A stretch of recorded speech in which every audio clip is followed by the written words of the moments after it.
হ্যাঁ, একটা ছবি তোমার সাথে তুলবো, যেভাবে তুলতে চাই ওইটাও তুমি তুলতে চাও না।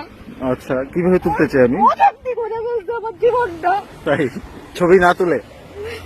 হ্যাঁ, আসছে পর থেকে একবারও বলি নাই ছবি তুলো, একবারও কোনো কিছু না, আচ্ছা কোনো ডিমান্ড করি নাই। আচ্ছা 6 দিন আমাকে দিয়ে সব জায়গায় ছবি তুলেছি, ওরে প্যারা দিছি আমি। হুম।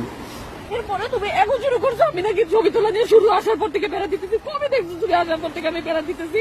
আচ্ছা আজকে কতগুলো ছবি তুলছো, কতগুলো ভিডিও করছে? যতগুলাই তুলি না কেন আমি সব প্ল্যান সিভির জন্য রাখছিলাম।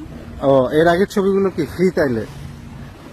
আমি সব জামা বেস্ট জামা কাপড় গুলো আমি রেখে দিছি, এগুলো একটাও ফুকেটে পরি না। এখন ফুকেট গিয়ে পরার টাইম আছে, আমি শাড়িটাও পরতে পারি নাই। আচ্ছা এখন আমি শাড়ি পরে ছবি তুলবো বললে তুমি বলো একা ট্যাক্সি করে দিবে। আরে ভাই আমি একা ট্যাক্সি করে একটা পিছিয়ে গিয়ে কি করবো? আচ্ছা আমি নিয়ে যাবো। ঠান্ডা হবে তাইলে? আমার ভালো লাগতেছে না, তুমি যাও কায়ে কি করো কি করবা।